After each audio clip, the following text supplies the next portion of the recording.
Smart Shri അക്കാദമിയുടെ മറ്റൊരു ക്ലാസ്സിലേക്ക് സ്വാഗതം. നമ്മൾ പഠിച്ചുകൊണ്ടിരിക്കുന്ന വിഷയം എന്ന് പറയുന്നത് പ്രകാശമാണ്. പ്രകാശത്തിൽ തന്നെ പ്രകാശത്തിന്റെ പ്രതിഭാസങ്ങളാണ് നമ്മൾ പഠിച്ചുകൊണ്ടിരിക്കുന്നത്. അപ്പൊ നമ്മൾ ഇന്ന് പഠിക്കാൻ പോകുന്നത് പ്രകാശ പ്രതിഭാസങ്ങളിൽ ഒന്നായിട്ടുള്ള പ്രതിപതനം അഥവാ റിഫ്ലക്ഷനെ കുറിച്ചാണ്. എന്താണ് പ്രതിപതനം? പ്രകാശം ഒരു മിനുസമുള്ള പ്രതലത്തിൽ തട്ടി തിരിച്ചു പോകുന്ന അതേ ഭാഗത്തേക്ക് തന്നെ തിരിച്ചു പോകുന്ന പ്രതിഭാസത്തെയാണ് നമ്മൾ എന്തെന്ന് വിളിക്കുന്നത്? പ്രതിപതനം അഥവാ റിഫ്ലക്ഷൻ എന്ന് നമ്മൾ വിളിക്കുന്നത്. നോക്കാം, ഇതൊരു മിനുസമുള്ള പ്രതലം, ഒരു ഗ്ലാസ് കണ്ണാടിയോ എന്തെങ്കിലും ആണെന്ന് നിങ്ങൾ കരുതുക. അവിടേക്ക്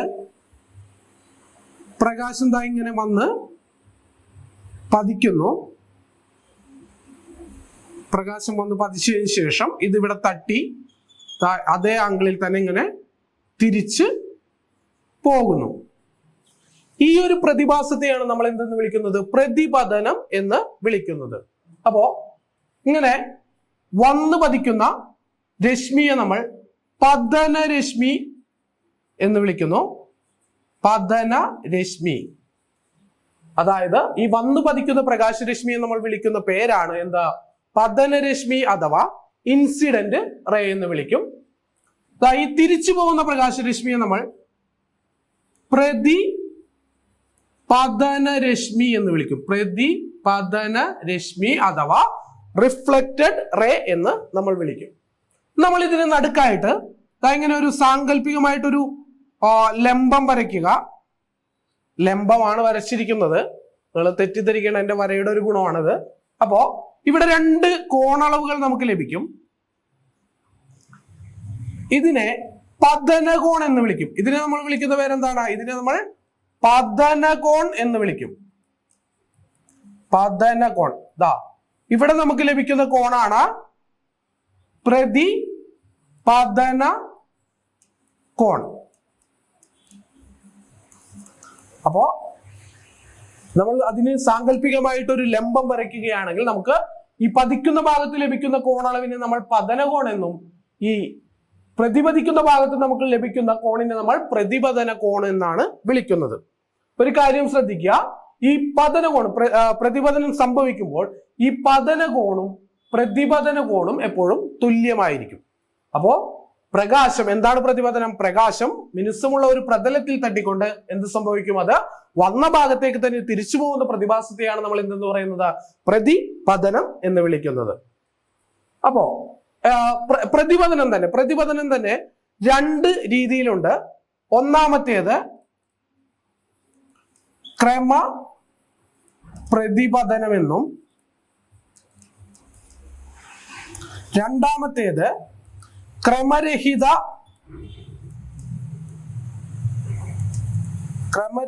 അല്ലെങ്കിൽ വിസരിത പ്രതിപതനം എന്നും വിളിക്കും. ഒന്നുമില്ല, ഇപ്പൊ നമ്മൾ ഇവിടെ പറഞ്ഞില്ലേ, അതായത് ഒരു മിനുസമുള്ള പ്രതലത്തിൽ തട്ടി അതേ ആംഗിളിൽ തന്നെ തിരിച്ചു പോകുന്ന ഈ ഒരു പ്രതിഭാസത്തെയാണ് നമ്മൾ എന്തെന്ന് വിളിക്കുന്നത്? ക്രമ പ്രതിപതനം അഥവാ റെഗുലർ റിഫ്ലക്ഷൻ എന്ന് വിളിക്കുന്നത്. എന്നാൽ മിനുസമല്ലാത്ത ഒരു പ്രതലത്തിൽ, കുറച്ചുകൂടി റഫ് ആയിട്ടുള്ള ഒരു പ്രതലത്തിലാണ്, കുറച്ച് റഫ് ആയിട്ടുള്ള ഒരു പ്രതലമാണെന്ന് ഇത് കരുതുക. ഈ ഒരു പ്രതലത്തിലേക്കാണ് പ്രകാശം ഇങ്ങനെ വന്ന് പതിക്കുന്നതെങ്കിൽ ഇത് കൃത്യമായി ഈ ഒരു ഡയറക്ഷനിലേക്ക് തന്നെ പോകാതെ ഈ ഒരു ഡയറക്ഷനിലേക്കും ഇങ്ങോട്ടുമെല്ലാം പ്രകാശം ക്രമരഹിതമായിട്ട് പ്രതിപതിക്കും. ഇതിനെയാണ് നമ്മൾ ക്രമരഹിത പ്രതിപതനം അല്ലെങ്കിൽ വിസരിത പ്രതിപതനം എന്ന് വിളിക്കുന്നത്. വിസരിത സ്കാറ്റേർഡ് പ്രതിപതനം, സ്കാറ്റേർഡ് റിഫ്ലക്ഷൻ എന്ന് നമ്മൾ വിളിക്കുന്നത്. അപ്പോ ഈ പോയിന്റ് നിങ്ങൾക്ക് മനസ്സിലായി കാണും. ഇതിൽ നിന്ന് PSC പ്രധാനമായിട്ടും ചോദിക്കുന്ന ഒരു കാര്യമാണ്. ഒരു ഒറ്റ പോയിന്റ് ആണ് അതിൽ ഉള്ളത്. സിനിമാ പ്രദർശനത്തിന്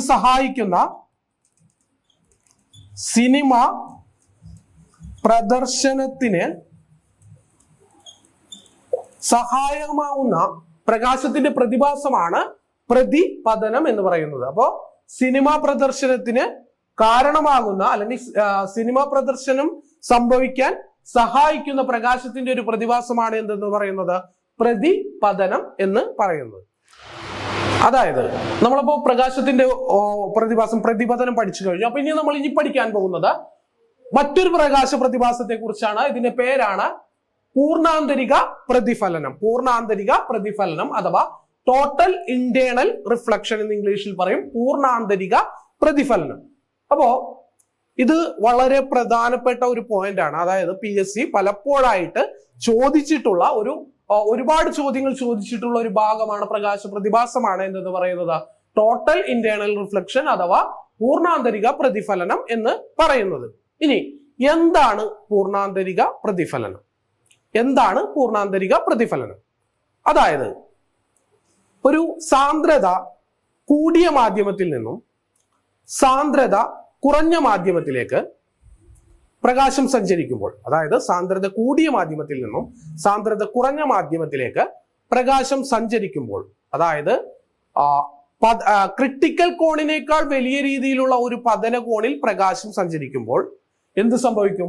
ഈ പറയുന്ന പ്രകാശരശ്മി അപവർത്തനത്തിന് വിധേയമാകാതെ അത് ആ മാധ്യമത്തിൽ പ്രതിഫലിച്ചു കാണും. അതായത് നമ്മളുടെ സാന്ദ്രത കൂടിയ മാധ്യമത്തിൽ നിന്നും സാന്ദ്രത കുറഞ്ഞ മാധ്യമത്തിലേക്ക് ക്രിട്ടിക്കൽ കോണിനേക്കാൾ വലിയ പതന കോണിൽ പ്രകാശം പ്രവേശിക്കുമ്പോൾ അല്ലെങ്കിൽ പ്രകാശം സഞ്ചരിക്കുമ്പോൾ ആ മാധ്യമത്തിൽ അപവർത്തനത്തിന് വിധേയമാകാതെ പ്രകാശം ആ മാധ്യമത്തിൽ തന്നെ റിഫ്ലക്ട് ചെയ്ത് കാണിക്കും. ഇതിനെയാണ് നമ്മൾ പൂർണ്ണാന്തരിക പ്രതിഫലനം അഥവാ ടോട്ടൽ ഇന്റേണൽ റിഫ്ലക്ഷൻ എന്ന് പറയുന്നത്. അതിന്റെ ഒരു എക്സ്പ്ലനേഷൻ എന്താണ് എന്നുള്ളത് കേട്ട് നിങ്ങൾ തല പോയിക്കേണ്ട ആവശ്യമില്ല.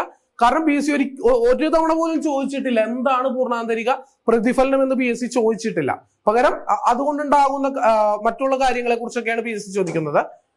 നിങ്ങൾ ഈ പറഞ്ഞത് കേട്ടുകൊണ്ട് പേടിക്കേണ്ട. സംഭവം വളരെ സിമ്പിൾ ആണ്. നിങ്ങൾ കേട്ടിരിക്കുക. നിങ്ങൾക്ക് ഇത് വരച്ച് കാണിക്കുമ്പോൾ നിങ്ങൾക്ക് കുറച്ചും കൂടി മനസ്സിലാവും. അതായത് ഇത് നമ്മൾ ജലമാണെന്ന് കരുതുക. ജലം എന്ന് പറയുന്നത് ഇവിടെ ജലം, ഇത് വായു.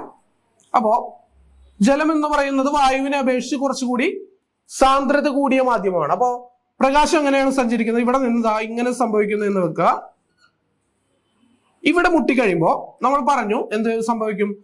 ഇതിന്റെ പാതക്കൊരു അപവർത്തനം സംഭവിച്ച് ഇതൊരു ചെറിയ ഒടിവോട് കൂടി ഇങ്ങനെ പോകും എന്ന് നമ്മൾ അപവർത്തനം പഠിച്ചപ്പോ പറഞ്ഞിരുന്നു. അതിന് ലംബമായിക്കൊണ്ട് നമ്മളൊരു വര വരയ്ക്കിച്ചാൽ നമുക്ക് ഇവിടെ ഒരു പതന കോണും ഇവിടെ ഒരു അപവർത്തന കോണും ലഭിക്കുമെന്ന് നമ്മൾ കഴിഞ്ഞ അപവർത്തനം പഠിച്ചപ്പോൾ പറഞ്ഞിരുന്നു. ഇവിടെ നമുക്ക് ലഭിക്കുന്നത് അപവർത്തന കോണാണ്. അപവർത്തന കോണാണ്. ഇതാണ് പതന കോൺ. എവിടെയാണോ പതിക്കുന്നത് അതാണ് പതന കോൺ. എവിടെ നിന്നാണോ അപവർത്തനം സംഭവിച്ചു പോകുന്നത് ഇതിനെയാണ് നമ്മൾ അപവർത്തന കോൺ എന്ന് പറയുന്നത്. നമ്മൾ അപവർത്തനവുമായി ബന്ധപ്പെട്ട് കാര്യങ്ങൾ പറഞ്ഞപ്പോൾ പറഞ്ഞതാണ്. അപ്പോ നിങ്ങൾ നോക്കുക, പറയുന്ന ഇതാണ്.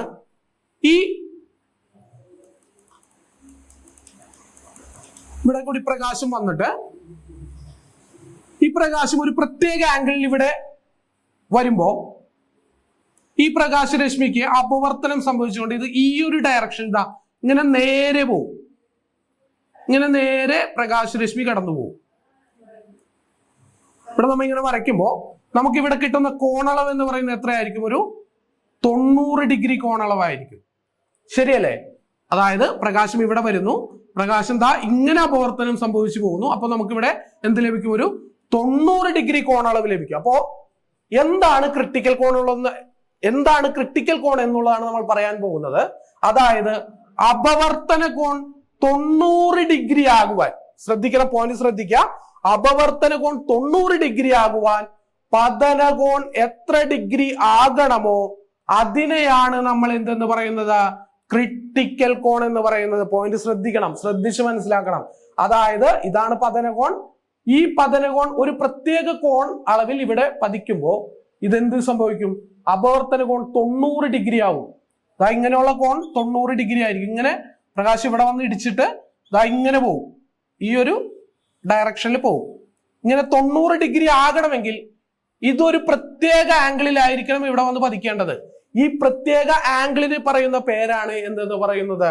Critical angle. Critical angle. Critical angle അഥവാ ക്രിട്ടിക്കൽ കോൺ എന്ന് പറയുന്നത്, കോണ് എന്ന് പറയുന്നത് എന്താണ്? ഇതാണ്. അതായത് ഒരിക്കൽ കൂടി ആ പോയിന്റ് ശ്രദ്ധിച്ച് മനസ്സിലാക്കുക. പതനകോൺ 90 ഡിഗ്രി ആകുവാൻ, ക്ഷമിക്കണം, അപവർത്തന കോൺ 90 ഡിഗ്രി ആകുവാൻ പതനകോൺ എത്രയാകണമോ അതിനെയാണ് നമ്മൾ എന്തെന്ന് പറയുന്നത്? ക്രിട്ടിക്കൽ കോൺ എന്ന് പറയുന്നത്.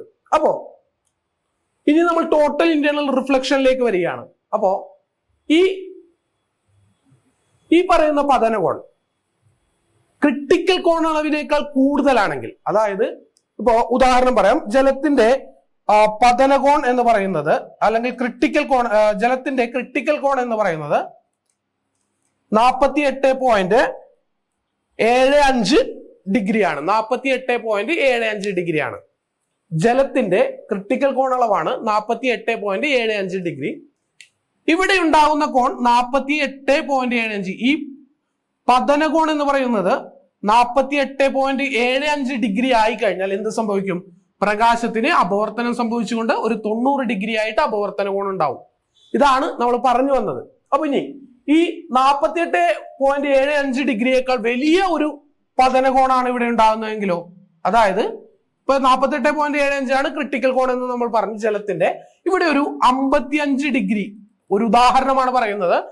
അതായത് 55 ഡിഗ്രി എന്ന് പറയുമ്പോൾ ഈ 48.75 കൂടുതലായില്ലേ? അപ്പോ ഏകദേശം ഒരു 55 ഡിഗ്രി ഉള്ള ഒരു കോൺ, പതനകോൺ ഇവിടെ ഉണ്ടാകുന്നതെന്ന് കരുതുക. എന്ത് സംഭവിക്കും? ഈ പറയുന്ന പ്രകാശം എന്ത് സംഭവിക്കും? ഇത് അപവർത്തനത്തിന് വിധേയമാകില്ല. പകരം എന്ത് സംഭവിക്കും? ഇത് ആ മാധ്യമത്തിൽ ഇങ്ങനെ പ്രതിഫലിച്ച് കാണും. അപവർത്തനത്തിന് വിധേയമാകാതെ എന്ത് സംഭവിക്കും? പ്രതിഫലിച്ച് കാണും. ഈ പ്രതിഭാസമാണ് എന്തെന്ന് പറയുന്നത്? പൂർണ്ണാന്തരിക പ്രതിഫലനം എന്ന് പറയുന്നത്. അതായത് ക്രിട്ടിക്കൽ കോണിനേക്കാൾ വലിയ പതനകോണിലൂടെ പ്രകാശരശ്മി സാന്ദ്രത കൂടിയ മാധ്യമത്തിൽ നിന്നും കുറഞ്ഞ മാധ്യമത്തിലേക്ക് സഞ്ചരിക്കുമ്പോൾ അവിടെ എന്ത് സംഭവിക്കും? പ്രകാശത്തിന് അപവർത്തനം സംഭവിക്കില്ല. പകരം പ്രകാശം എന്ത് ചെയ്യും? ആ മാധ്യമത്തിൽ പ്രതിഫലിച്ച് കാണും. ഈ പ്രതിഭാസത്തെയാണ് നമ്മൾ എന്തെന്ന് പറയുന്നത്?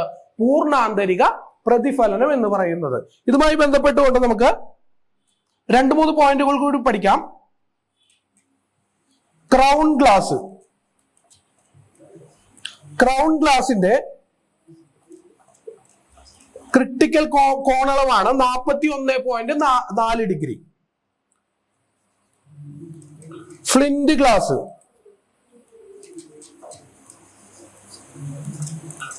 37.31 ഡിഗ്രി. 37.31 ഡിഗ്രി. ഫ്ലിന്റ് ഗ്ലാസിന്റെ ക്രിട്ടിക്കൽ കോണളവാണ് എന്തെന്ന് പറയുന്നത്? 37.31. ഇനി വജ്രത്തിന്റെ 24.41 ഡിഗ്രി ക്രിട്ടിക്കൽ കോണളവാണ് ഈ പറയുന്നത്. ജലത്തിന്റെ 48.75 ഡിഗ്രി, ക്രൗൺ ഗ്ലാസിന്റെ 41.4 ഡിഗ്രി, ഫ്ലിന്റ് ഗ്ലാസിന്റെ 37.31 ഡിഗ്രി, വജ്രത്തിന്റെ ക്രിട്ടിക്കൽ കോണാണ് 24.41 ഡിഗ്രി എന്ന് പറയുന്നത്. അപ്പൊ നമ്മൾ പൂർണ്ണാന്തരിക പ്രതിഫലനത്തെ കുറിച്ചാണ് നമ്മൾ പഠിച്ചുകൊണ്ടിരിക്കുന്നത്. അപ്പൊ പൂർണ്ണാന്തരിക പ്രതിഫലനം എന്താണെന്നാണ് നമ്മൾ പറഞ്ഞത്? അതായത് ഒരു ക്രിട്ടിക്കൽ കോണിനേക്കാൾ വലിയ പതനകോൺ ഉണ്ടാകുമ്പോൾ ആ പ്രകാശരശ്മി അപവർത്തനത്തിന് വിധേയമാകാതെ അതെന്ത് സംഭവിക്കും? ആ മാധ്യമത്തിൽ തന്നെ പ്രതിഫലിച്ച് കാണും. അത്രേ ഉള്ളൂ. ആ പോയിന്റിനെയാണ് നമ്മൾ, ആ പ്രതിഭാസത്തെയാണ് നമ്മൾ എന്തെന്ന് പറയുന്നത്? പൂർണ്ണാന്തരിക പ്രതിഫലനം എന്ന് പറയുന്നത്. എന്നാൽ PSC ഇതുമായി ബന്ധപ്പെട്ട് ചോദിക്കുന്ന പ്രധാനപ്പെട്ട ക്വസ്റ്റ്യൻസുകൾ എന്തൊക്കെയാണെന്ന് അറിയോ? പ്രധാനമായിട്ട് PSC ഇങ്ങനെ ചോദിക്കും: വജ്രത്തിന്റെ തിളക്കത്തിന് കാരണമായിട്ടുള്ള പ്രതിഭാസം. വജ്രത്തിന്റെ തിളക്കത്തിന് കാരണമായിട്ടുള്ള പ്രതിഭാസം ഏതാണെന്ന് ചോദിച്ചാൽ അതിന്റെ ഉത്തരം എന്താണ്? അത് പൂർണ്ണാന്തരിക പ്രതിഫലനമാണ്, അല്ലെങ്കിൽ ടോട്ടൽ ഇന്റേണൽ റിഫ്ലക്ഷൻ ആണ്. ഇനി മരുഭൂമികളിൽ മരീചിക അഥവാ മിറേജ് എന്ന് പറയുന്ന പ്രതിഭാസം ഉണ്ടാകുന്നത്. മരീചിക മരുഭൂമികളിൽ കാണപ്പെടുന്ന മരീചിക എന്ന് പറയുന്ന പ്രതിഭാസം ഉണ്ടാകുന്നതിന് കാരണമായിട്ടുള്ള പ്രതിഭാസമാണ് പൂർണ്ണാന്തരിക പ്രതിഫലനം. മരുഭൂമികളിൽ മരീചികയുണ്ടാകാൻ കാരണമായിട്ടുള്ള പ്രതിഭാസം ഏതാണ്? അതും പൂർണ്ണാന്തരിക പ്രതിഫലനമാണ്. ഈ മരീചികയുമായി ബന്ധപ്പെട്ട് PSC ചോദിച്ചിട്ടുണ്ട്. എന്താണ്? ഫാറ്റ മോർഗാന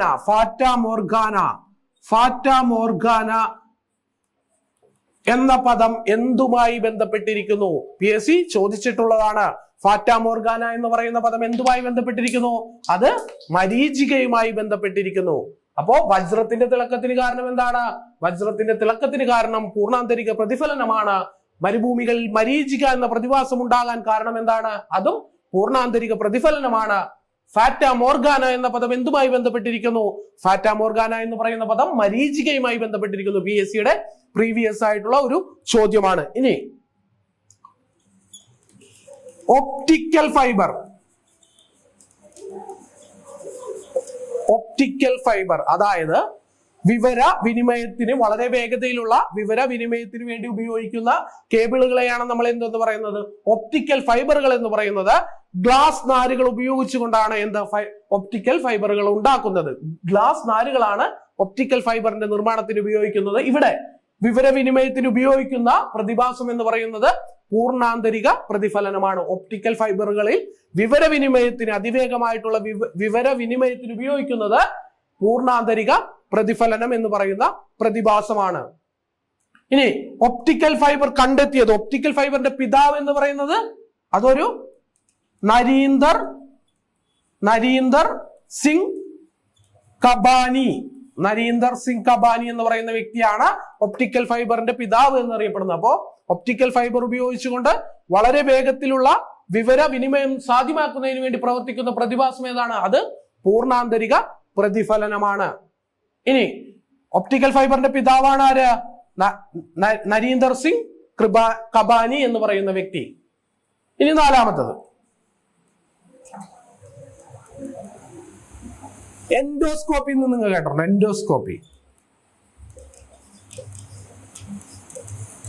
എൻഡോസ്കോപ്പി എന്ന് പറയുന്നത് ശരീരത്തിലെ ആന്തരിക അവയവങ്ങളുടെ എല്ലാം പടമെടുക്കുന്നത്, അതായത് ഫോട്ടോ എടുക്കുന്നത്. നമ്മുടെ ഓപ്പറേഷന് മുമ്പ് വായയിൽ കൂടിയൊക്കെ കയറ്റിയിട്ട് നമ്മുടെ ആന്തരിക ഭാഗങ്ങളുടെയൊക്കെ പടങ്ങൾ എടുക്കാനൊക്കെ ഉപയോഗിക്കുന്ന ഒരു സംവിധാനത്തെയാണ് നമ്മൾ ഈ എൻഡോസ്കോപ്പി എന്ന് പറയുന്നത്. ഈ എൻഡോസ്കോപ്പിയിലും പ്രവർത്തിക്കുന്നത് ഈ പൂർണ്ണാന്തരിക പ്രതിഫലനം എന്ന് പറയുന്ന പ്രതിഭാസമാണ്. ഇനി മറ്റൊരു കാര്യം കൂടി, ഈ ഒപ്റ്റിക്കൽ ഫൈബറുകൾ ആദ്യമായിട്ട് ഉപയോഗിച്ചത് ഈ എൻഡോസ്കോപ്പി എന്ന് പറയുന്ന ഇതിന്റെ നിർമ്മാണത്തിന് വേണ്ടിയിട്ടാണ്. ഒപ്റ്റിക്കൽ ഫൈബറുകൾ ആദ്യമായിട്ട് ഉപയോഗിക്കുന്നത് എൻഡോസ്കോപ്പി എന്ന് പറയുന്ന ഇതിന്റെ നിർമ്മാണത്തിന് വേണ്ടിയാണ്. നമ്മളുടെ ശരീരത്തിന്റെ ആന്തര അവയവങ്ങളുടെ ഫോട്ടോ ഒക്കെ എടുക്കുന്നതിന് വേണ്ടി മെഡിക്കൽ രംഗത്ത് ഉപയോഗിക്കുന്ന ഒരു സംവിധാനമാണ് ഈ എൻഡോസ്കോപ്പി എന്ന് പറയുന്നത്. അപ്പോൾ എന്തൊക്കെയാണ്? വജ്രത്തിന്റെ തിളക്കത്തിന് കാരണമായിട്ടുള്ള പ്രകാശ പ്രതിഭാസമാണ് എന്തെന്ന് പറയുന്നത്? പൂർണ്ണാന്തരിക പ്രതിഫലനം എന്ന് പറയുന്നത്. മരുഭൂമികളിൽ മരീചിക എന്ന് പറയുന്ന പ്രതിഭാസം കാണപ്പെടാൻ കാരണം എന്താണ്? അതും പൂർണ്ണാന്തരിക പ്രതിഫലനമാണ്. ഇനി ഒപ്റ്റിക്കൽ ഫൈബറുകൾ വഴി വളരെ വേഗത്തിലുള്ള വിവരവിനിമയത്തിന് ഉപയോഗിക്കുന്നതിനായിട്ട് പ്രവർത്തിക്കുന്നതും ഈ പറയുന്ന പ്രകാശ പ്രതിഭാസം ഏതാണ്? അതും ടോട്ടൽ ഇന്റേണൽ റിഫ്ലക്ഷൻ എന്ന് പറയുന്ന പ്രതിഭാസം തന്നെയാണ്. എൻഡോസ്കോപ്പി എന്ന് പറയുന്ന നമ്മുടെ ശരീരത്തിന്റെ ആന്തരിക അവയവങ്ങളിൽ പടങ്ങളൊക്കെ എടുക്കുന്നതിനായിട്ട് ഉപയോഗിക്കുന്ന ഉപകരണത്തിലും ഉപയോഗിക്കുന്ന പ്രതിഭാസം എന്ന് പറയുന്നത് പൂർണ്ണാന്തരിക പ്രതിഫലനം തന്നെയാണ്. ഇതാണ് പ്രധാനപ്പെട്ട പോയിന്റുകൾ. PSC പലപ്പോഴായിട്ട് ചോദിച്ചിട്ടുള്ള പോയിന്റുകളാണ്. നിങ്ങൾ മനസ്സിലാക്കി തന്നെ പഠിച്ചു പോകണം. നമ്മൾ ഇനി പഠിക്കാൻ പോകുന്ന മറ്റൊരു പ്രകാശ പ്രതിഭാസമാണ് വ്യതികരണം അഥവാ ഇന്റർഫറൻസ് എന്ന് പറയുന്നത്. ഇന്റർഫറൻസ് എന്ന് തന്നെയാണ് പല മലയാളം ക്വസ്റ്റ്യൻസിനും ചോദിച്ചിട്ടുള്ളത്. ഞാൻ അതിന്റെ മലയാളം ഇവിടെ എഴുതിയെന്ന് മാത്രമേ ഉള്ളൂ. ഇനി വ്യതികരണം എന്ന് ചോദിച്ചാലും അല്ലെങ്കിൽ ഇന്റർഫറൻസ് ചോദിച്ചാലും നിങ്ങൾക്ക് അത് എന്താണ് കാര്യമെന്ന് മനസ്സിലാകണം. അപ്പോ വളരെ സിമ്പിൾ ആണ്. വ്യതികരണം എന്ന് പറയുന്നത് ഒന്നിലേറെ പ്രകാശരശ്മികൾ ഒരു പ്രത്യേക ബിന്ദുവിൽ സംയോജിക്കുമ്പോൾ ഉണ്ടാകുന്ന ഒരു പ്രകാശ പ്രതിഭാസമാണ് ഇന്റർഫറൻസ് എന്ന് പറയുന്നത് അല്ലെങ്കിൽ വ്യതികരണം എന്ന് പറയുന്നത്. ഒന്നിലേറെ പ്രകാശരശ്മികൾ ഒരു ബിന്ദുവിൽ കേന്ദ്രീകരിക്കുമ്പോൾ ഉണ്ടാകുന്ന ഒരു പ്രകാശത്തിന്റെ പ്രതിഭാസമാണ് എന്തെന്ന് പറയുന്നത്? വ്യതികരണം അഥവാ ഇന്റർഫറൻസ് എന്ന് പറയുന്നത്. ഇതിന് ഉദാഹരണമാണ് നിങ്ങൾ സോപ്പ് കുമിള, എണ്ണപ്പാട എന്നിവകളിൽ വ്യത്യസ്തമായ വർണ്ണങ്ങൾ നിങ്ങൾക്ക് കാണാൻ കഴിയും. ഇത് എന്തിന് ഉദാഹരണമാണ്? ഇന്റർഫറൻസിന് ഉദാഹരണമാണ്. അപ്പൊ എന്താണ് ഒന്നാമത്തെ പോയിന്റ്? ഒന്നാമത്തെ പോയിന്റ് എന്ന് പറയുന്നത് നമ്മൾ സോപ്പ്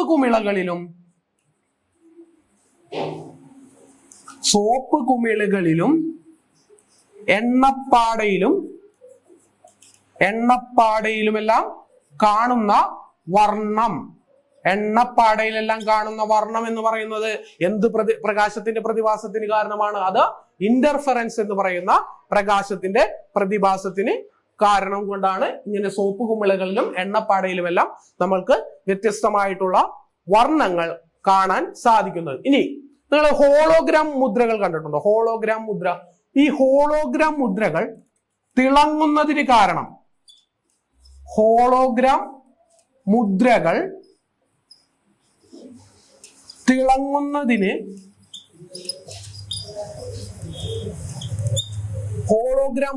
തിളങ്ങുന്നതിന് കാരണമായിട്ടുള്ള പ്രകാശത്തിന്റെ പ്രതിഭാസമാണ് എന്തെന്ന് പറയുന്നത്? ഇന്റർഫെറൻസ് അഥവാ വ്യതികരണം എന്ന് പറയുന്നത്. അപ്പൊ എന്തൊക്കെയാണ്? സോപ്പ് കുമിളകളിലും എണ്ണപ്പാടകളിലും കാണുന്ന വ്യത്യസ്തമായിട്ടുള്ള വർണ്ണത്തിന് കാരണം എന്താണ്? അത് ഇന്റർഫെറൻസ് ആണ്. ഈ ഹോളോഗ്രാം മുദ്രകൾ തിളങ്ങുന്നതിന് കാരണം എന്ന് പറയുന്നത് എന്താണ്? അതിനും കാരണം വ്യതികരണം അഥവാ ഇന്റർഫെറൻസ് ആണ്. ഈ ഹോളോഗ്രാം എന്ന് പറയുന്നത് നമ്മുടെ വസ്തുക്കളുടെ ഒരു ത്രിമാന ചിത്രം അഥവാ 3D പിക്ചർ എടുക്കുന്ന സാങ്കേതിക വിദ്യയാണ് നമ്മൾ ഈ ഹോളോഗ്രാം എന്ന് പറയുന്നത്. ഈ ഹോളോഗ്രഫി എന്ന് പറയുന്നത് കണ്ടെത്തിയത് ആരാണ്? ആ പ്രക്രിയയെ പറയുന്ന പേരാണ് ഹോളോഗ്രഫി. ഡെന്നിസ് ഗർബോർ എന്ന് പറയുന്ന ശാസ്ത്രജ്ഞനാണ് അത് കണ്ടെത്തിയത്. ഡെന്നിസ് ഗർബോർ ഡെന്നിസ് ഗബോർ എന്ന് പറയുന്ന ശാസ്ത്രജ്ഞനാണ് അല്ലെങ്കിൽ വ്യക്തിയാണ് ഈ പറയുന്ന ഹോളോഗ്രഫി എന്ന് പറയുന്ന സംവിധാനം കണ്ടെത്തിയത്. വസ്തുക്കളുടെ ത്രിമാന ചിത്രം എടുക്കുന്ന സംവിധാനമാണ് എന്ന് പറയുന്നത് ഹോളോഗ്രഫി എന്ന് പറയുന്നത്.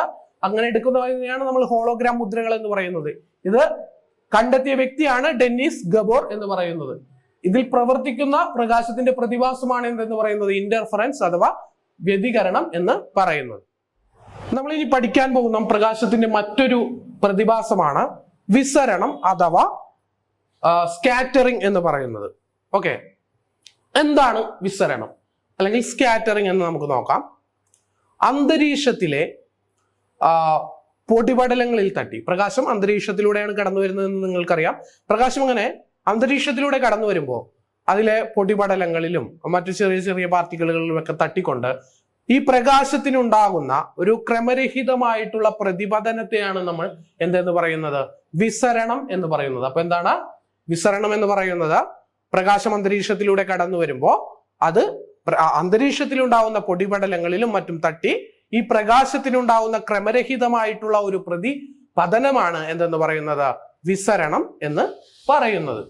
അപ്പോ ഈ വിസരണവുമായി ബന്ധപ്പെട്ടുകൊണ്ട് നമുക്ക് പ്രധാനമായിട്ടും ചോദിക്കുന്ന ഒരു ചോദ്യമാണ്, കടലിന്റെ നീല നിറത്തിന് കാരണമാകുന്ന പ്രതിഭാസം ഏതാണ്? കടലിന്റെ നീല നിറത്തിന് കാരണമാകുന്ന പ്രതിഭാസം അത് വിസരണമാണ്. അപ്പൊ എന്താണ്? കടലിന്റെ നീല നിറത്തിന് കാരണമാകുന്ന പ്രതിഭാസം ഏതാണ് എന്ന് ചോദിച്ചാൽ അതിന്റെ ഉത്തരം അത് വിസരണമാണ്. അപ്പൊ ഒരു ചോദ്യം അതുമായി ബന്ധപ്പെട്ടുകൊണ്ട് നമ്മൾ പഠിക്കേണ്ടതുണ്ട്. എന്താണ്? കടലിന്റെ നീല നിറം വിശദീകരിച്ച ശാസ്ത്രജ്ഞൻ ആരാണ്? കടലിന്റെ നീല നിറം വിശദീകരിച്ച ശാസ്ത്രജ്ഞൻ ആരാണ്? നിങ്ങൾക്ക് എല്ലാവർക്കും അറിയാമായിരിക്കും അദ്ദേഹത്തിന്റെ പേര്. അദ്ദേഹം ഒരു ഇന്ത്യക്കാരനാണ്. അദ്ദേഹത്തിന്റെ പേര് CV രാമൻ എന്നാണ്. CV രാമൻ നിങ്ങൾ എല്ലാവരും കേട്ടിട്ടുണ്ടാവും. ഫിസിക്സിന് അല്ലെങ്കിൽ ഭൗതിക ശാസ്ത്രത്തിന് നോബൽ സമ്മാനം ലഭിച്ച ആദ്യത്തെ ഇന്ത്യക്കാരനാണ് ആരാ? CV രാമൻ.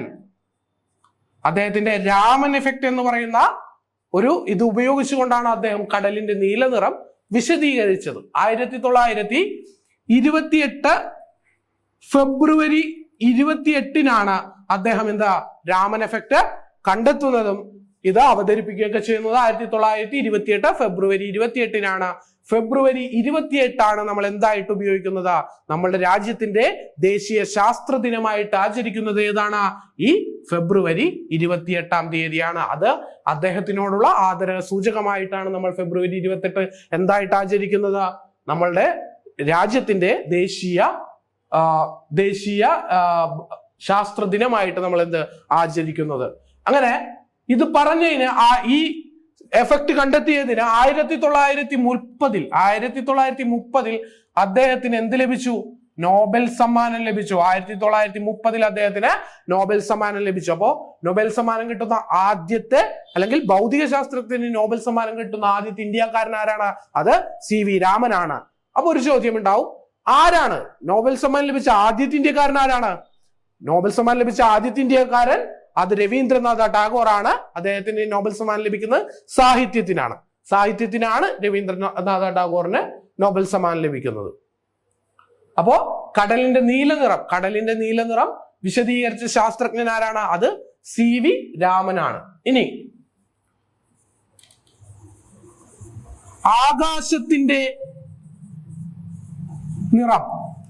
ആകാശത്തിന്റെ നീല നിറം വിശദീകരിച്ചത് ആരാണ്? ശാസ്ത്രജ്ഞൻ ആരാണ്? അടുത്ത ചോദ്യമാണ്, ആകാശത്തിന്റെ നീല നിറത്തിന് കാരണമാവുന്ന പ്രതിഭാസമാണ് എന്തെന്ന് പറയുന്നത്? വിസരണം. ആകാശത്തിന്റെ നീല നിറത്തിന് കാരണമാവുന്ന പ്രതിഭാസമാണ് എന്തെന്ന് പറയുന്നത്? വിസരണം എന്ന് പറയുന്നത്. അത് വിശദീകരിച്ചത് ലോർഡ് ബെയ്ലി എന്ന് പറയുന്ന ശാസ്ത്രജ്ഞനാണ്. ലോർഡ് ബെയ്ലി എന്ന് പറയുന്ന ശാസ്ത്രജ്ഞനാണ് എന്താ ആകാശത്തിന്റെ നീല നിറം വിശദീകരിച്ചത്. അപ്പോ നമ്മൾ പറഞ്ഞു എന്താണ് വിസരണം എന്നാണ് പറഞ്ഞത്? പ്രകാശം അന്തരീക്ഷത്തിലുള്ള പൊടിപടലങ്ങളിൽ തട്ടി ഉണ്ടാകുന്ന ക്രമരഹിതമായിട്ടുള്ള ഒരു പ്രതിപതനത്തെയാണ് നമ്മൾ വിസരണം എന്ന് പറയുന്നത്. അപ്പൊ നമ്മൾ പറഞ്ഞു ഈ വിസരണം എന്ന് പറയുന്നത് നിറങ്ങളുടെ തരംഗദൈർഘ്യത്തെ ആശ്രയിച്ചിരിക്കും. അതായത് നമ്മൾ എല്ലാ ക്ലാസ്സിലും ഇത് വരച്ചു കാണിക്കുന്നതാണ്. വിബ്ജിയോർ പ്രകാശത്തിന്റെ 7 ഘടക വർണ്ണങ്ങൾ. ഇവിടെ നമ്മൾ തരംഗദൈർഘ്യം അടയാളപ്പെടുത്തുന്നു. തരംഗദൈർഘ്യം എല്ലാ ക്ലാസ്സിലും ഇത് ഇങ്ങനെ തന്നെ പഠിക്കണം കേട്ടോ. തരംഗദൈർഘ്യം കുറഞ്ഞ നിറം വയലറ്റ്, തരംഗദൈർഘ്യം കൂടിയ നിറം റെഡ്. കുറഞ്ഞ നിറങ്ങളാണ് വയലറ്റ്, ഇൻഡിഗോ ഒക്കെ. അപ്പോ ഈ തരംഗദൈർഘ്യവും വിസരണവും തമ്മിൽ ഒരു ബന്ധമുണ്ട്. തരംഗദൈർഘ്യം കൂടുമ്പോൾ വിസരണം എന്ത് ചെയ്യും? വിസരണം കുറയും.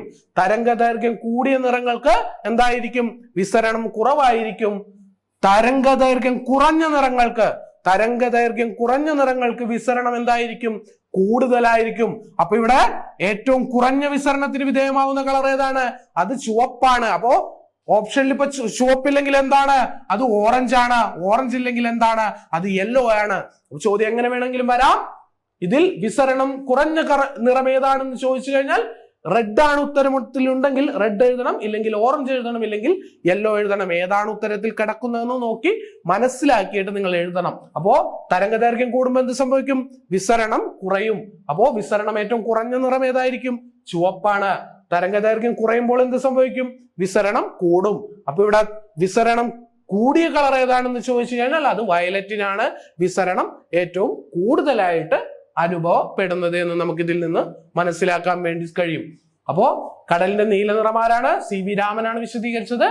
ഇതിന് കാരണമാവുന്ന പ്രതിഭാസമാണ് എന്തെന്ന് പറയുന്നത്? വിസരണം എന്ന് പറയുന്നത്. ആകാശത്തിന്റെ നിറം ലോർഡ് ബെയ്ലിയാണ്. ആകാശത്തിന്റെ നീല നിറത്തിന് കാരണമാവുന്ന പ്രതിഭാസവും ഏതാണ്? അതും വിസരണം തന്നെയാണ്. അപ്പൊ നമ്മൾ പറഞ്ഞു തരംഗദൈർഘ്യം കൂടുമ്പോൾ വിസരണം കുറയുമെന്ന് നമ്മൾ പറഞ്ഞു. അപ്പോ വിസരണം ഏറ്റവും കുറഞ്ഞ കളറാണ് ചുവപ്പ്. അതുകൊണ്ടാണ് നമ്മളുടെ റോട്ടിലെല്ലാം കാണുന്ന സിഗ്നൽ ലൈറ്റുകൾ ഉണ്ടല്ലോ, അതിനകത്ത് അപകട സൂചനയ്ക്കുള്ള നിറമായിട്ട് റെഡ് ഉപയോഗിക്കുന്നത്. കാരണം ഈ നിറത്തിന് വിസരണം കുറവായതുകൊണ്ട് തന്നെ നമുക്ക് എന്ത് ചെയ്യാൻ കഴിയും? വളരെ ദൂരെ നിന്ന് കാണാൻ കഴിയും. ഇനി ഇത് നോക്കുക, വയലറ്റ് ഒക്കെ എന്താണ് നമ്മൾ ഉപയോഗിക്കാത്തത്? ഇത്തരം നിറങ്ങൾക്ക് വിസരണം കൂടുതലായിരിക്കും. വിസരണം കൂടുതലാകുമ്പോൾ നമുക്ക് വളരെ അകലെ നിന്നും ഇത് കാണാൻ കഴിയുകയില്ല. പിന്നെ അത് കൂടാതെ നമ്മുടെ കണ്ണിന് ഏറ്റവും സുഖം നൽകുന്ന ഒരു നിറം, ഏറ്റവും സുഖകരമായിട്ടുള്ള നിറമാണ് എന്തെന്ന് പറയുന്നത്? യെല്ലോ അഥവാ മഞ്ഞ എന്ന് പറയുന്നത്. എന്താണ്? നമ്മുടെ കണ്ണിന് കുറച്ച് സുഖകരമായിട്ടുള്ള ഒരു കളറാണ് യെല്ലോ എന്ന് പറയുന്നത്. നമ്മുടെ വാഹനങ്ങളുണ്ടല്ലോ, വാഹനങ്ങളിൽ ഫോഗ് ലൈറ്റ് ആയിട്ട് ഉപയോഗിക്കുന്ന കളർ എന്ന് പറയുന്നത് യെല്ലോ കളറാണ്. ഫോഗ് ലൈറ്റ് ആയിട്ട് ഉപയോഗിക്കുന്ന കളർ എന്താണ്? അത് യെല്ലോ ആണ്. അതുകൂടാതെ ലബോറട്ടറികളിലും മറ്റും അപകട സൂചനയ്ക്കായിട്ട് ഉപയോഗിക്കുന്ന നിറവും എന്താണ്? യെല്ലോ അഥവാ മഞ്ഞയാണ്. ലബോറട്ടറികളിലും മറ്റും അപകട സൂചനയ്ക്കായിക്കൊണ്ട് ഉപയോഗിക്കുന്ന നിറം എന്താണ്? അത് യെല്ലോയാണ്, മഞ്ഞയാണ്. ഇപ്പൊ നമ്മൾ പറഞ്ഞു ആകാശത്തിന്റെ നിറം എന്താണ്? നീലയാണെന്ന് പറഞ്ഞു. എന്തുകൊണ്ടാണ് നമുക്ക് ആകാശത്തിന്റെ നിറം നീലയായി കാണപ്പെടുന്നത്? അത് അന്തരീക്ഷമുള്ളത് കൊണ്ടാണ്. അവിടെ എന്ത് സംഭവിക്കുന്നു? വിസരണം സംഭവിക്കുന്നത് കൊണ്ടാണ് നമുക്ക് എന്ത് പറ്റുന്നത്? ആകാശത്തിന്റെ നിറം നീല നിറമായിട്ട് കാണാൻ സാധിക്കുന്നത്. എന്നാൽ നമ്മള് ബഹിരാകാശത്തേക്കൊക്കെ ചെന്ന് കഴിഞ്ഞാൽ ആകാശത്തിന്റെ നിറം എന്തായിരിക്കും? അത് കറുപ്പായിരിക്കും. കാരണം എന്താണ്? അവിടെ അന്തരീക്ഷം ഇല്ലാത്തതിനാൽ നമുക്ക് ആകാശം ഏത് നിറത്തിലായിരിക്കും അനുഭവപ്പെടുക? കറുത്ത നിറത്തിലായിരിക്കും അനുഭവപ്പെടുക. അപ്പൊ ഇതാണ് നമുക്ക് വിസരണവുമായി ബന്ധപ്പെട്ട് പ്രധാനമായിട്ടും പഠിക്കാനുള്ള ഒരു പോയിന്റുകൾ. അപ്പോൾ വിസരണവുമായി ബന്ധപ്പെട്ടുകൊണ്ട് തന്നെ നമുക്ക് പഠിക്കാനുള്ള മറ്റൊരു പ്രധാനപ്പെട്ട ഒരു പോയിന്റ് ആണ് ടിൻഡൽ പ്രഭാവം അഥവാ ടിൻഡൽ എഫക്റ്റ് എന്ന് പറയുന്നത്. ഇത്രയേ ഉള്ളൂ, വളരെ സിമ്പിൾ ആണ്. അതായത് ഒരു കൊളോയിഡ് ലായനിയിലൂടെ പ്രകാശം കടന്നു പോകുമ്പോൾ, ശക്തിയേറിയ പ്രകാശം കടന്നു പോകുമ്പോൾ അതിന്റെ അകത്തുള്ള പാർട്ടിക്കിളിൽ തട്ടിക്കൊണ്ട് പ്രകാശം വിസരണത്തിന് വിധേയമാവുകയും പ്രകാശത്തിന്റെ സഞ്ചാരപാത നമുക്ക് കാണാൻ സാധിക്കുകയും ചെയ്യും. ഈ എഫക്റ്റിനെയാണ് നമ്മൾ എന്തെന്ന് പറയുന്നത്? ടിൻഡൽ പ്രഭാവം എന്ന് പറയുന്നത്. കൊളോയിഡ് ലായനിയിലൂടെ എന്ത് സംഭവിക്കും? പ്രകാശം കടന്നു പോകുമ്പോൾ ആ ലായനിയിലുള്ള പാർട്ടിക്കിളുകളിൽ തട്ടി പ്രകാശത്തിന്റെ കണികൾക്ക് വിസരണം സംഭവിക്കുകയും ആ പ്രകാശത്തിന്റെ പാത നമുക്ക് കാണാൻ കഴിയുകയും ചെയ്യും. അപ്പൊ എന്താണ് കൊളോയിഡ് ലായനി?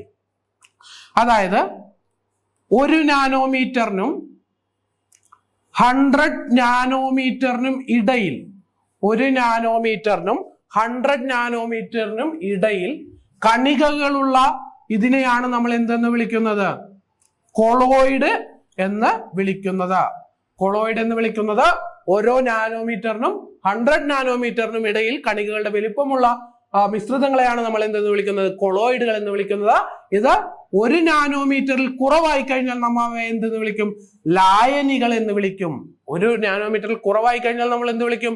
അതിനെ ലായനികൾ എന്ന് വിളിക്കും. 100 നാനോമീറ്ററിൽ കൂടുതലായി കഴിഞ്ഞാൽ നമ്മൾ അവയെ സസ്പെൻഷനുകൾ എന്നാണ് വിളിക്കാറ്. സസ്പെൻഷനുകൾ എന്നാണ് വിളിക്കാറ്. അപ്പോ ഈ കൊളോയിഡ് ലായനി കണ്ടെത്തുന്നതിനായിട്ടുള്ള ഒരു ഇതാണ് ഈ ടിൻഡൽ പ്രഭാവം എന്ന് പറയുന്നത്. അതായത് നിങ്ങൾക്കൊരു ഉദാഹരണം കാണിച്ചു തരാം. ഇതൊരു ജാറാണ്, ഗ്ലാസിന്റെ ജാറാണ്. ഇതിൽ നിങ്ങൾ ഉപ്പുവെള്ളം നിറച്ചു വെക്കുകയാണെന്ന് വെക്കുക. ഈ കൊളോയിഡ് ലായനി എന്ന് പറയുമ്പോൾ നിങ്ങൾ മനസ്സിലാക്കേണ്ട, കഞ്ഞിവെള്ളം ഒരു കൊളോയിഡ് ലായനിയാണ്, പാലും വെള്ളം ഒരു കൊളോയിഡ് ലായനിയാണ്, നമ്മുടെ രക്തം ഒരു കൊളോയിഡ് ലായനിയാണ്. നോക്കുക, നമ്മൾ ഇതിന്റെ അകത്തൊരു ഉപ്പ് നിറച്ച് വെള്ളം വെക്കുക, ഇത് വെറും ലായനിയാണ്. ഇവിടെ നമ്മള് മറ്റൊരു ജാറിൽ പാല് കലക്കിയ വെള്ളം, പാലാണ്, ഇവിടെ നമ്മള് വെറുതെ ഉപ്പുവെള്ളം മാത്രമാണ് വെക്കുന്നത്. ഇത് നമ്മൾ പാലിന്റെ വെള്ളം, പാല് മിക്സ് ചെയ്തിട്ടുള്ള വെള്ളമാണ് വെക്കുന്നതെന്ന് കരുതുക. അപ്പോൾ ഇത് ഉപ്പുവെള്ളമാണ്, ഇത് പാലിന്റെ വെള്ളമാണ്. അപ്പൊ നമ്മളിത് ഇതിലൂടെ നമ്മള് ഒരു ലേസറിന്റെ ബീം ഉപയോഗിച്ചുകൊണ്ട് പ്രകാശം കടത്തിവിടുകയാണ്. ലേസർ ലൈറ്റ് ഉപയോഗിച്ച് പ്രകാശം കടത്തിവിടുകയാണെന്ന് വെക്കുക. ഇത് ഇവിടെ വന്നിങ്ങനെ പതിക്കും. അതിനുശേഷം പിന്നെ നമ്മൾ ഇത് കാണുന്നത് ഇതിങ്ങനെ പുറത്തേക്ക് പോകുന്നതായിട്ടായിരിക്കും നമ്മൾ കാണുന്നത്. ഇത് ഉപ്പുവെള്ളം അഥവാ ലായനിയിലൂടെയൊക്കെ പ്രകാശം കടന്നു പോകുന്നത് ഇങ്ങനെയായിരിക്കും. പക്ഷെ അതൊരു കൊളോയിഡിലൂടെ അല്ലെങ്കിൽ പാൽവെള്ളക്കത്തിലൂടെയൊക്കെയാണ് ഇത് കടന്നു പോകുന്നതെങ്കിൽ നമ്മൾ ഇവിടുന്ന് ഒരു ലേസർ ബീക്കൺ ഉപയോഗിച്ചുകൊണ്ട് പ്രകാശത്തെ അങ്ങോട്ട് കടത്തി വിടുന്നു. ഇത് നമ്മൾ കാണുക, ഇതിങ്ങനെ പോയിട്ട് ഇങ്ങനെ വരുന്നതായിട്ട് നമുക്ക് ഇതിന്റെ അകത്തു കൂടി പ്രകാശം കടന്നു പോകുന്നത് കാണാൻ കഴിയും. കാരണം ഇതിന്റെ അകത്തുള്ള പാർട്ടിക്കിളുകളിൽ തട്ടിക്കൊണ്ട് പ്രകാശം എന്ത് സംഭവിക്കുന്നു? അതിന് വിസരണം ഉണ്ടാകുന്നു. അങ്ങനെ വിസരണം ഉണ്ടാകുന്നതിലൂടെ നമുക്ക് എന്ത് കാണാൻ പറ്റുന്നു? പ്രകാശത്തിന്റെ സഞ്ചാരപാത കാണാൻ കഴിയുന്നു. ഇതിനെയാണ് നമ്മൾ എന്തെന്ന് പറയുന്നത്? ടിൻഡൽ ഇഫക്റ്റ് എന്ന് പറയുന്നത്. അപ്പോ ഇത്രയുമാണ് നമുക്ക് പ്രധാനമായിട്ടും വിസരണവുമായിട്ടൊക്കെ ബന്ധപ്പെട്ട് പഠിക്കാനുള്ളത്. ഇനി ഈ വാൽ നക്ഷത്രങ്ങൾ ഉണ്ടല്ലോ, വാൽ നക്ഷത്രങ്ങളുടെ തിളക്കത്തിന് കാരണമായിട്ടുള്ള പ്രതിഭാസമാണ് ടിൻഡൽ പ്രഭാവം എന്ന് പറയുന്നത്. വാൽ നക്ഷത്രങ്ങളുടെ തിളക്കത്തിന് കാരണമായിട്ടുള്ള പ്രതിഭാസമാണ് എന്തെന്ന് പറയുന്നത്? ടിൻഡൽ പ്രഭാവം എന്ന് പറയുന്നത്. ഇത്രയുമാണ് നമുക്ക് വിസരണവുമായി ബന്ധപ്പെട്ട് പഠിക്കാനുള്ള ഏറ്റവും പ്രധാനപ്പെട്ട പോയിന്റുകൾ. അപ്പോ ഇതോടുകൂടി നമ്മുടെ പ്രകാശത്തിന്റെ പ്രതിഭാസങ്ങൾ എന്ന് പറയുന്ന ഭാഗം അവസാനിക്കുകയാണ്. അപ്പൊ ഇനി മറ്റൊരു വിഷയമായിട്ട് നമുക്ക് അടുത്ത ക്ലാസ്സിൽ കാണാം. അതുവരെ എല്ലാവർക്കും നന്ദി.